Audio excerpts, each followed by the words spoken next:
This is the Successful Encore Career Podcast, a podcast of employment for seniors. This episode is being brought to you by Central Ohio Area Agency on Aging, Age Friendly Columbus in Franklin County, Nationwide Insurance, Rise Smart, Thompson Hine, and Circle 270 Media Podcast Consultants.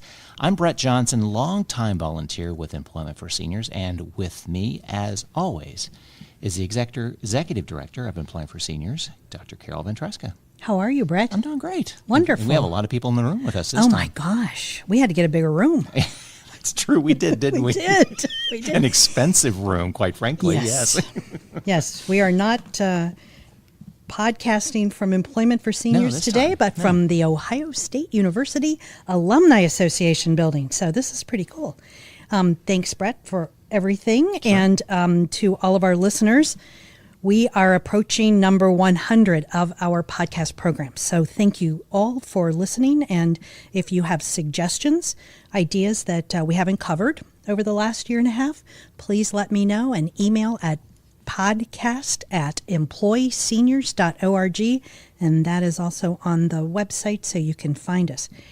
So today we have a very special panel of individuals who are talented, experienced, skilled human resources experts, and they all just also happen to be members of the Board of Trustees of Employment for Seniors. So I sort of had an in to get them all together at the same time. So I'm going to let them introduce themselves, and we're going to go ahead and start with Linda Hatfield. Hi, thanks, Carol. My name is Linda Hatfield, and I am a Director of Talent Acquisition and Relocation for Nationwide Insurance. My name's Marilyn Burry-Rice, and I direct the Lhota Office of Alumni Career Management for the Ohio State University Alumni Association. Hi, my name is Laura O'Toole. I'm a Human Resources Manager with National Church Residences. And I'm Martha Cotton. I've retired from Career and Human Resources, a member of the EFS Board of Trustees, and also I've been a counselor at EFS for the clients for about 5 years. Welcome, all of you. We have, Martha has done podcasts with us in the past, as has Marilyn. This is the first time with Laura and Linda, so we've got a great group of people who are going to give us a lot of information today. So, Brett, we are looking at answering the question, what are employers looking for? So our theme is, how can you be a candidate that an employer really needs and wants? So our focus is going to be first on ensuring that our mature, talented job seekers out there listening today know that, yes, employers do want you. However, the second issue we're going to really focus on are, what are the steps that as a job seeker you have to take to make sure that an employer has the information about you that they need to be assured that you are a great candidate. So we want to create win-win situations for everybody, job seekers and employers. So let's go ahead and get started, because we got a lot of stuff to cover today. So my first question of the panel is that employers tell us that they are interested in older job seekers. We post anywhere from 500 to 1,000 jobs a year. So yes, the employers are looking for mature job seekers.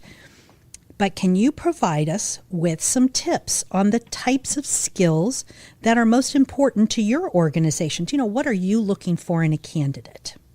So Linda, why don't we go ahead and get started? Sure. We're looking for someone that is flexible and collaborative, very dependable, and usually mature workers are those types of individuals.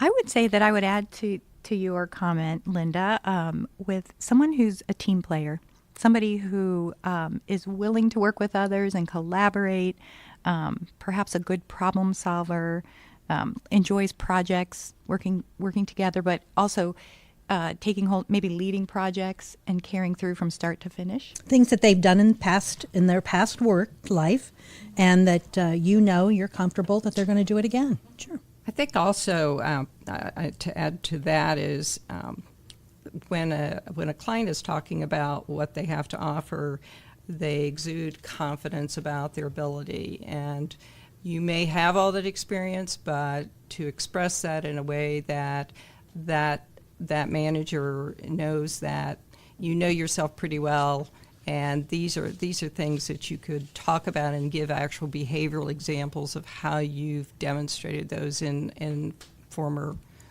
work situations. Well, often our Employment for Seniors clients say, "No one wants me, I'm too old." What attitude do clients need to demonstrate to show not only they're qualified, but they can actually have a positive addition to the organization? Marilyn. So, Brett, I think the key word there is positive. And I think that goes for all job seekers, but having a positive attitude from start to finish in the job search process. So in the cover letter, and then once you're bringing that attitude to the interview, showing that you would bring that attitude to the workplace, be part of the team. I also think it's important to have that can-do attitude. So being flexible and accepting projects or work, and letting them know that I will, I'll try anything, and that I will lend my skills to the benefit of the organization. But having that positive attitude and a can-do attitude. And I think what's important too is, having the confidence to be able to speak about those things, but yet being humble about it as well. I think a lot of research into thought into what your skills are and what you've done, and how that then translates into, I can take this, I can learn this new opportunity, and my skills will then help me learn that and make it better. And I think one of the things that sometimes we hear from our clients is not so much "no one wants me, I'm too old," but that I didn't get the job because they think I'm too old. And what we want to do is to say, well, what is in your control that you can do to improve your chances of getting that offer? If indeed there's a situation where you believe that the questions appear to focus too much on your age, what you'll want to do is to have practiced talking about what you bring to the table, and just try to be sure that you're highlighting and showcasing what you offer, and not get hung up on that. One of the things I love telling stories of the people that I've talked to over time, and I had a client in a presentation years ago get up in front of 100 people and say, well, I was the best candidate for that job, and I didn't get it because I'm too old. And I just kind of looked at this gentleman, and he was all dressed up in a suit, and he looked like a great candidate. And I said, well, do you know who did get the job? And he said, no. And I said, so how do you know the person wasn't older than you? So it's a bad assumption when somebody is walking in thinking, I don't have a chance. Without that positive attitude, they're never going to be able to really portray the value that they bring to the table. So let's go ahead and carry that on just a little bit more too. Martha mentioned be prepared. Really know what that work story is. And are there specific items that you would want a candidate to hone in on to make sure that they are getting across to you that they are the best candidate, their skills, their experience, over and above just that can-do attitude?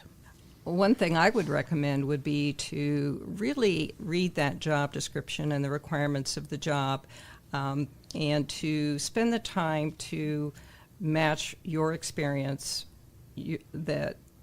from previous employment situations, match it to what they're looking for. That's really time well spent, because you can hone in on the skills that they're looking for and be ready to talk about what you've done that would help you be successful in the job. You are competing with younger candidates, but you also may be competing with people who are stronger in certain areas than you are. What you have to do is just really be ready to showcase why they should make you the offer. I agree, Martha. I think, reading that job description and really looking at it is significant and important. Sometimes the job descriptions are kind of generic, so you want to be a little careful not assuming that is all. So it never hurts to say, in the interview process, if you can work into the conversation, my understanding is this is what you're looking for, and this is where I meet this. Is there anything else you're looking for specific to this position in this, industry or job that you also think would be, important to add to this list? And ask that of your interviewer, because they may give you another nugget or something where you can then pull out of your hat, well, guess what? I have that skill too. Mm-hmm. Good point, Laura. Yeah, and I was just going to add that I think if you think about your history and some of the situations or projects that you worked on or volunteer work you did, you can bring some of those examples in to some of those requirements and skills that they're looking for.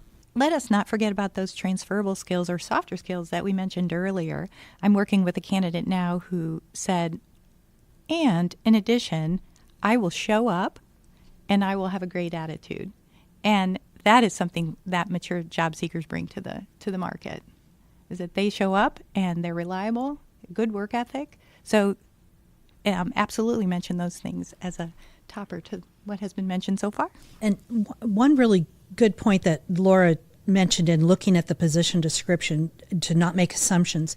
You all are currently working for large organizations or have worked for large organizations. Many employers don't have an HR staff. They have their secretary writing the position description. So a job seeker can't assume that the position description is complete, that it is clear, and they can't assume that the interviewer is an expert interviewer. So again, if you go in well prepared, knowing your own skills, having really reviewed what information you have, both with a position description and on their website or materials or whatever, then you can push that conversation to show and focus on your abilities and, again, the value that you're bringing to their table. Mm-hmm. So let's keep with that assumption idea that there are many assumptions made by older applicants, some true, many are not, but one assumption is an older candidate is likely overqualified, that they'll not be happy doing the job. How does an older candidate address comments regarding their high skill level to show that they are truly interested in the job? What do you think, Laura? So I think the number one thing that you can do is to make sure you research the company to understand that this is how, my skills will fit into this organization, this position in this organization. And again, we talked about, learning that job description and trying to figure out where that fits in that company, what is that level? Is it, a different level than maybe you've had before? And making sure that the person you're talking to understands that you know what that is and you're okay with that. That's what you're looking for as an opportunity. I think a lot of times people also, if you get to that point and you really start also asking about, hey, and what opportunities are there to advance and what keep going forward. If you go too much on that end in those first initial interviews, yes, the person across the table is going to think, oh my gosh, they're not going to want to be in this position for very long, or this isn't really what they're looking for. So I'd be careful not to expound too much, but research the company, make sure they understand this is what I'm looking for. Yes, I've had, opportunities to, do higher level or, department or whatever it is, but this is what I'm looking for at this opportunity. And I know this is what it'll take. And I also want to just mention, sometimes you are indeed seeking something with less stress or maybe less high-level responsibilities, that sort of thing. But I think it's better to focus on what they're looking for and how what you've done will make you successful in the job. If you're going from a higher-level job to a lower-level job, you may feel there's less stress, but they may look at you and say, this job does have stress. If you're looking for less stress, this might not be the best fit for you.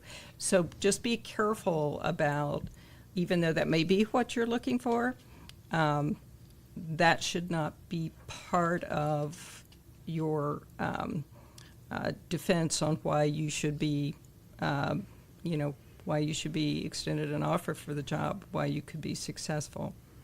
I'm going to go off a little off our topic here and hone in on what Martha said, because a really good tip in interviewing is you don't tell an employer what you're willing to do. You tell an employer what you can do for them. So you don't put a lot of not just negative attitude, but negative comments. Well, I only want to do this. Well, I don't want stress. Well, I don't. I only want to work 30 hours a week or whatever. Those issues don't come up until you're negotiating. You've had an offer. So that's where you want to keep that positive attitude of what you're bringing to their table, not what you're taking away from your situation. I was just going to add is, be clear on the skills that you do bring to the table, and be positive about what you can bring to the table, and how you can make changes or suggestions or what you've done in the past to elevate that company. Right. Great. Thank you. So another sort of misassumption with candidates is that they may have gaps in their resume. And sometimes an employer may be concerned about those gaps, but they could be legitimate issues. It could be caregiving, could be illness. You never really know. But, how should a candidate deal with those gaps? And do you even talk about it, or you bring it up, or do they bring it up, or let it go and not worry? Now, there's really kind of two steps. One, the resume getting into the interview, and then the second being when you're in the interview. So I'm sure you all have some good ideas on how clients can deal with that situation. So I can start by recommending a style of resume in order to get the interview. There's a resume called functional resume, sometimes called a skills resume, but it focuses on skill sets that you have, and I would recommend choosing skill sets that match the company description, the job description, and really point out accomplishments that under each of those skill sets. You'll still include a chronology of your work, but that won't be the focal point of the resume. It's typically at the bottom, so an HR professional can still see where you have worked, but the gaps won't be so glaring, and that might help you get the actual interview, particularly if during the time that you were off, you've done some wonderful volunteer work that showcases some very good skills that would definitely lend toward that. Marilyn, one thing about functional resumes, they can be difficult to do. I mean, resumes are not easy anyway, but if a job seeker is looking at doing a functional resume, they probably really want to make sure they've got somebody helping them do it. Yes, I would recommend. Welcome to look at examples on my website, yes. Which is open to the public, not just for Ohio State alumni. It's we have a resume sample page, so we have some good examples there at the Ohio State Alumni Association. And I agree, definitely looking at how you can tweak your resume to not have those gaps be so glaring. I think once you get into the interview, no, I don't think that's something you should bring up. Be prepared for the question. So especially if you have a large gap or multiple gaps or whatever, be prepared for the question. And I think, honesty, but you don't want to go into, the details, especially if they're very personal or medical related or something to that effect. You really don't want to have a whole lot of detail out there, but you can say, there were some personal things I had to take care of. So really think about what that conversation is, test it out with those, use your network to test it out. How does this sound? So be prepared for the question to be asked. From an employer standpoint, though, I really look, that I don't notice the gaps so much anymore as the longevity in a job. So, especially given the ups and downs of the economy over the past 10, 15 years, gaps are normal. We're used to seeing gaps. And to me, a gap says, something happened, good, bad, indifferent, whatever it was. Maybe it was personal, maybe it was work. Something happened and you took the time to find the right job to go into. And hopefully at the next job or whatever, you spent a little bit of time there. And so really look at not necessarily worrying about the gaps, but what is your longevity? Because that may be another question that comes up. If you've had, several jobs, short-term jobs, you're going to want to be able to explain that too, because that sometimes is more of a red flag than a gap. And one particular instance that we've had with clients is that they're doing work at with third-party recruiters. Sure. So they're small, short-term projects. So they just need to make sure that on their resume it's clearly defined they're doing these short-term projects, and there's nothing wrong with that because they're probably building skills, getting back into their field, whatever, but it can be positive. Okay. Sure. And there's a lot of times where people pick up contract work. So it may be literally, Right. this was a 9-month project and it's done and over. So you work with somebody who knows how to word that on a resume so that it isn't like, oh, you stayed at a job for just, it is, this was, I agreed to this and this is what it was. And it was successful and And it under was budget successful, or correct. whatever. Right, right, great. And I was just going to add, in a competitive market like it is today, those things aren't as important as they were years ago. It's things that if you can explain it, maybe you took some time off for family, maybe you took some time off to travel, you took some time off to start a business on the side, whatever the intention was, it's not as important. The gaps are not as important as they were 10 years ago.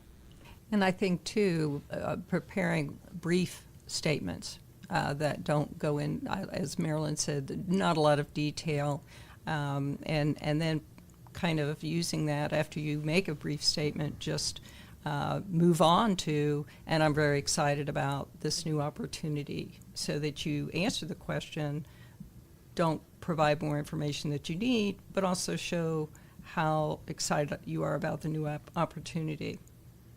All right. Do you use LinkedIn or other social media to source candidates? And I guess that leads to the next question. How can an older candidate make their profile look attractive to employers? I'll ask that of you, Laura. Start with you. Sure. We absolutely used LinkedIn as a place to post our jobs, to also source candidates and those kinds of things. And I think the biggest thing I would suggest is to make sure that, A, you have a profile. So, get out there, make it current, make it job relevant, and use it. Sometimes we throw something out on LinkedIn and it just kind of sits there, and so nothing current shows up in there. Make sure that you go out there, you use it, look at things that other people are posting, share things that are relevant to your career path. Be very careful that it doesn't get into personal, political, religious, other, all of those pieces. You want to be, draw that line for yourself, because you don't want to put anything out there that somebody's going to take in the wrong way. And I think there's that rabbit hole we can go down into when it comes to social media. So, keep LinkedIn very, very professional. You've got other things for other stuff. But I would be, make sure you have one and that it's professional, it's up to date. I think those would be the biggest. I would add, LinkedIn is really going to help you make connections with other people that maybe are employed at that company that you're looking at, and they may be able to help recommend you or help bring your resume to the right person. So LinkedIn today is probably, we encourage all levels of individuals at all ages to make sure they have a LinkedIn profile. That's a really good point. If you have an interest in a specific company or are applying for some, follow them. You may get some good nuggets that you can bring to that interview. Say, hey, I heard you're building something here, or you've got a new project going on. And that really shows to me as an employer that you're interested in my company, not just a job. Right. And I'll just add that if you don't have a LinkedIn profile and you feel like you don't want to engage, we would strongly encourage you to open your mind and utilize LinkedIn. As I think Laura said, have a LinkedIn profile, because it might look like that you're not interested in technology or not comfortable with technology. And LinkedIn is very, very easy. It is easy, and particularly for mature job seekers, you really need to show that you know it and you understand it, and having a profile is not difficult.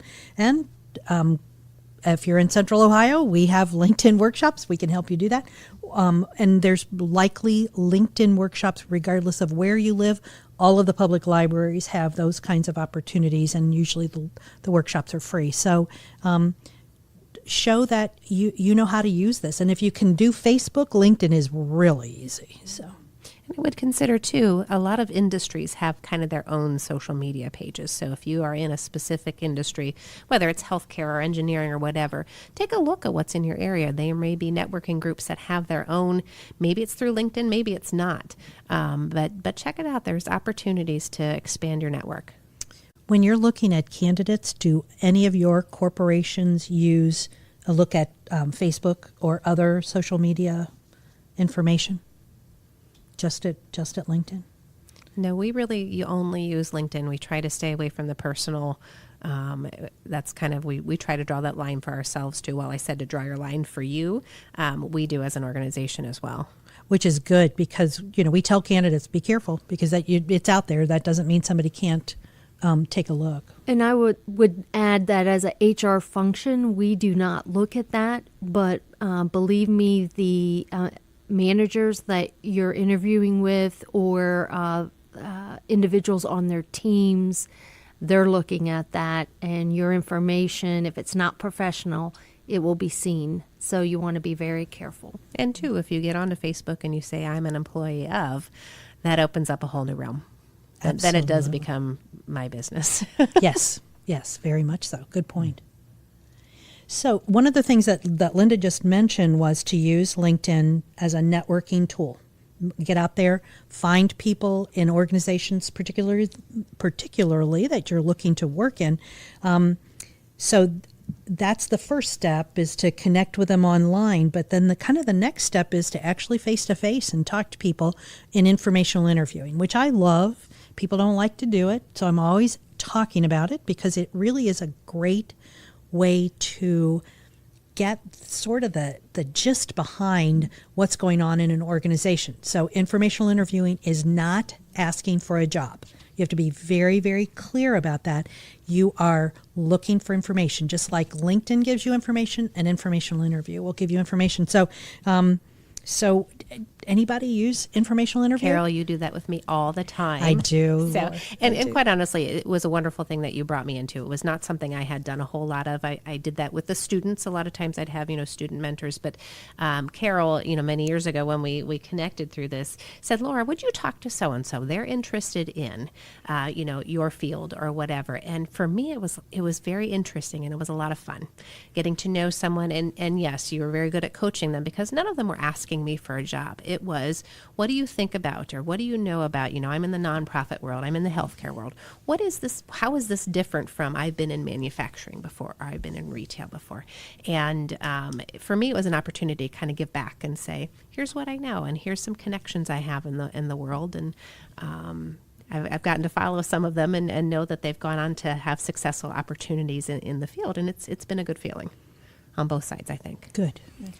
I absolutely love informational interviews. I think it's a great way to connect with someone, but also they usually have a list of people that they want to connect you with, and that can lead into a job now or in the future, or just a great networking partner. So I definitely am a proponent. And that goes back to the theory of networking, is it's not a one-way street, it's a two-way street, and informational interviewing is also a two-way street.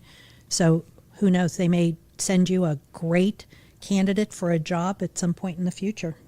And I think sometimes it's hard to get that informational interview, and that's where you can leverage, again, your network and say, hey, do you know someone in, and make sure you're talking that up. If you're interviewing in a certain industry or a certain company, ask around. You never know who's connected. And if you're thinking of a career transition or an encore career, it's a wonderful way to explore. Researching online is great, but to actually talk to somebody in that field, to hear about their day and the kinds of things that they deal with is wonderful. I always say it's a way to find out about the good, the bad, and the ugly. You can ask questions in an information interview that you cannot ask in a job interview because we're trying to be positive and sell ourselves at that point. But an information interview is really at the beginning of the process, where a job interview is at the middle or end of the process. But it's a wonderful way to really hear about both positives and challenging aspects of a particular career. Good point, Marilyn. Thank you. And certainly respect the time of the person, that's taken time out of their busy day to talk with you, and just be sure you're following up with a thank you letter, and, that impression is going to be something that you definitely, want to leave a positive experience for both of you. That good point, Martha, because you have to be prepared going in, but you also treat it as if it had been a job interview in terms of doing your follow-up and your thank yous and that kind of thing. So. And something Laura brought up too is that keep them in mind 3 months or 6 months or 9 months down the road when you do find another job, or may not even be in that career you talked to them about, but I imagine they would want to know how did it all end. Absolutely. So Absolutely. It's a neat back end of a big thank you too. Yeah. Well, interviewing seems to be the hardest step for older adults. They're unsure of themselves, they haven't interviewed in years, or they're unable to clearly express their skills. Do you have any suggestions that could help candidates in this critical step? I'll start with Linda. Practice makes perfect. So I would say practice, have an elevator speech ready. Get in front of a mirror and practice. Grab a best friend, a coworker. The more you practice, the more confident you will be, and those answers will just come out, and it'll be easy for you. I think in terms of expressing your skills, you need to know what those are first. So taking some time to evaluate what you are taking to the market, what you enjoy the most, what you have refined over the years, or even things that you wish to learn further about. But taking that time, you kind of owe it to yourself in any career transition to put it on paper, see what it is that you've done in the past and what you want to move forward with and what you're offering to employers. So I think that step will then help you, as Linda said, begin to practice. Then expressing that with either, a friend or in front of a mirror or whatever that is, but actually articulating it is a second step. And if you're in Central Ohio, Employment for Seniors is an excellent resource for both of those pieces. Not only what do I have to give, what does my resume look like, what is that practice level? Certainly if you don't have a resource like that, I have to believe that there's more than likely something in your realm of the world. But the internet is a great resource. Go out, Google, what are skills that employers are looking for, and just kind of pair that with your resume. What are common interview questions? I mean, there are only so many questions that as an employer we're going to ask, and it may be worded a little bit differently, but it's probably going to be, a typical set. So if you have an example or an answer for this one, you're more than likely going to be able to use it for some other question. And so I think and I'm one that I like to write my answers down. So I'm going to have a written answer down as I'm practicing. I may not take those written answers with me to the interview. Right. But I do like to prepare in that way. Speaking of resources, too, on the Employment for Seniors website, there is a page under Client Services, and then you toggle over to Resources, and we have tip sheets on all of these kinds of issues, not only interviewing questions that an employer may ask with an explanation of what's the employer really asking, what are they really looking for, but also a list of questions that you can ask an employer. So we have lots and lots of tip sheets. Those are open to the public, resume examples, the whole thing. So anybody can use them that can get the internet connection. And I think, too, just this comment of being unable to clearly express your skills. Again, what we've talked about is practicing, and you've prepared a resume and you've put information on that resume that you should be prepared to defend with behavioral examples. And I always kind of say, know yourself and feel like this resume is an accurate reflection of your skills, your qualifications, what you've done.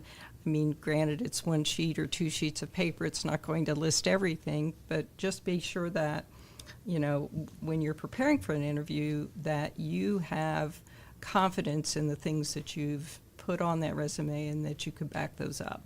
I'd like to point out, Martha, what you said is the behavioral skills. Don't tell me, show me. Very Give good, me an yes. example of, this behavior or this skill. Tell me a story. Tell me a story how you made it work or how you utilize that skill and it was successful or was it not successful. Either way, just show me. Right. And a well-written resume with accomplishment statements is the first part of being able to then give that story. And that's what employers are looking for. Right. And if you say you're dependable, you may be asked, what does that mean to you? Good point. Anything that you have on there, each word, you'll want to have thought through things like that. Well, and don't ever do a resume by yourself. If you do a resume in a vacuum, it's not going to work well. Get people to help you with it. Get folks who are professionals who really know what, not your neighbor and not your daughter or son, but people who can really give you an idea. And don't tell me you're a good communicator on your resume and then have a million typos. So it will reflect you. You want it to reflect you positively. So, another area that our mature job seekers have really struggled with over the past few years are online applications, and they get stuck and all those kinds of things. What are the mistakes that they make? Can you give us some examples of what to try to avoid doing? I will say that you're not alone. Online applications are not fun. They're not easy, and every single one of them is different. And so it's exceedingly frustrating, and I know that. I think ours, is complicated enough. I would say the biggest thing is that we run into is we get a lot of people that will start it and never finish it. And never reach out then to someone to say, hey, I got stuck, my computer froze, whatever it was. We have workarounds. We know people get stuck. It's okay. But not finishing it tells us that, either you really weren't interested in the job or this was just too hard for me. And don't give up. Don't give up. Is it possible, Laura, and maybe just in terms of your own system, that someone could think they had finished and they hadn't? Sure. So therefore, is it okay for someone to follow up with someone in your organization and say, I did my online application, I just want to make sure it went through okay? Yes. Okay. Yeah. And so then if it didn't, then you could work with them. And I would say 9 times out of 10, and these other ladies might be able to answer too, but I think when you finally click submit and it goes through, you're probably going to get an email that says this went through. Yeah. I was just going to add, normally you get, thank you for expressing interest in this position, in kind of what our next steps. We'll get back to you in a X amount of time frame. So if you don't reach that point, you definitely want to call or get the technical help. There's usually a phone number to get help online. That's a good point. When we tell clients about online applications, if you're not getting a confirmation thank you email, chances are pretty good it didn't go through. Good point. Thank you. I know that not all hiring managers read cover letters, but some do. We do here at Ohio State Alumni Association.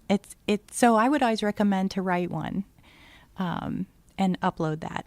And so therefore you'll have it there, and it's another opportunity to sell yourself to that employer. I would say a mistake, as a hiring manager myself, at the university, once you have a file, you can apply to many jobs at the university. But sometimes people overdo that. So I know when I was hiring, I had so many people who weren't really even qualified, and because they were just checking and uploading. So really, if you're applying online, be interested in that job and be prepared to be called for an interview. So it was almost, it was difficult for me because I had so many resumes in which people did that and they weren't qualified. So really, you should apply for things that you will follow through with and that you are qualified for, and submit that cover letter. So many, I knew that many of those weren't interested, many of those folks, because they didn't offer a cover letter, and I was looking for that because it helped me make a decision on who to bring in for interviews. Well, it proves that the shotgun approach to applications does not work. Just sending it out is not good. That doesn't mean that you don't send it out because you think you don't have every possible thing listed on the position description. It doesn't have to be at 100%. It could be at 60, 70, 75%, and you may still be a great candidate, but just don't apply just to be applying. And this is Linda. Something important to note is that larger companies have applicant tracking systems. So they're looking more at the application and not the cover letter. However, there are many, many employers that do not have applicant tracking systems, and they are looking for the cover letter along with that resume. Yeah, you definitely want to do both. And I would say be very careful. I get sometimes applications that say see resume. That's a negative. Right. That's a negative flag. That tells me you didn't want to spend the time doing it. It's not that hard to type in your job experience or whatever it might be. So, and utilizing an applicant tracking system, sometimes that's then going to, I didn't see this keyword, you're not even going into the pile. So make sure you truly fill it out. And review what's on the actual application. Even if you mirror that in your resume and in your cover letter, that's a legal document that, we go back to and say, did you put your experience down? And if you don't write it down, that may be a negative. Right. And just as we stress, typos and punctuation, things of that nature being so important on the resume, even on the application, take your time and make sure that you're not misspelling words, or if it needs a capital letter, make sure that you put that in, because that's just, that's another example of the quality of your work. Right. I think that's interesting because I do get a lot of people must be doing it on their phone, and I get a lot where there are no capital letters at all, and that does bother me a lot.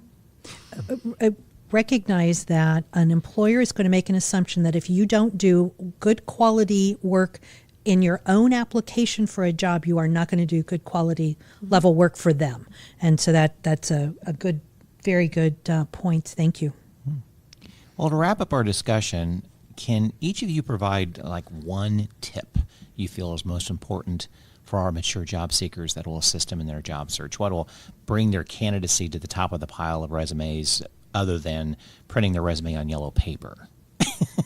Which that's old school, but you know what I mean. Yeah, I can start. I'd like for the person to be confident in their expression about themselves, but be humble as well. And I would advise keeping a positive attitude from start to finish through the whole process, and to do your preparation. I would recommend leveraging your network. And I know people are maybe going to roll their eyes and say, oh my gosh, this whole network thing. I can tell you every job I've gotten has been because I knew somebody. And, I just see that really is kind of your foot in the door. Absolutely.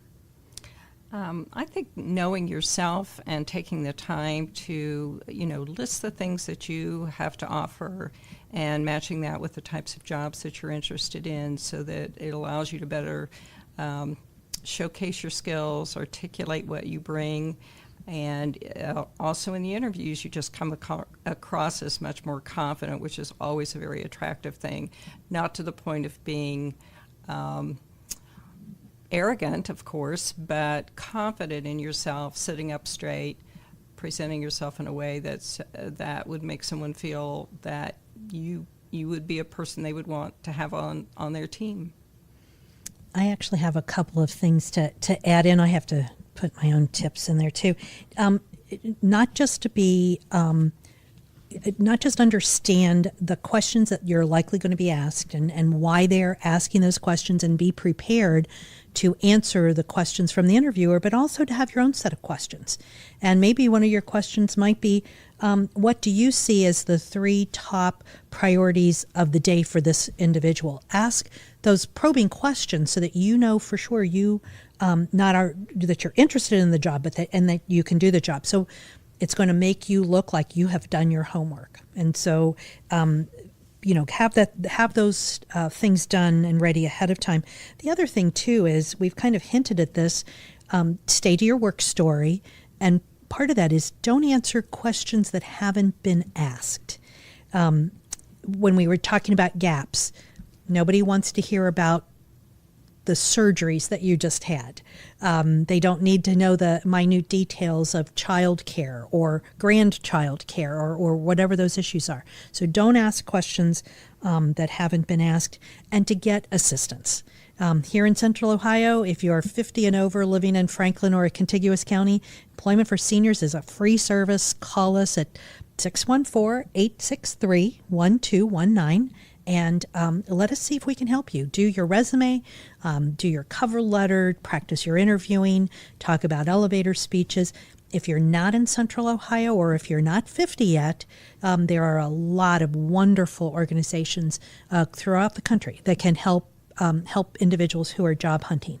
And if you are really stumped and you can't figure it out, email me at podcast@employseniors.org, and I'll see if I can help you find an organization that can help you. So thank you, everybody. Thank this was you. a wonderful, wonderful opportunity to talk to 4 incredible women who are human resource experts. So thank you all very much for your assistance and time today.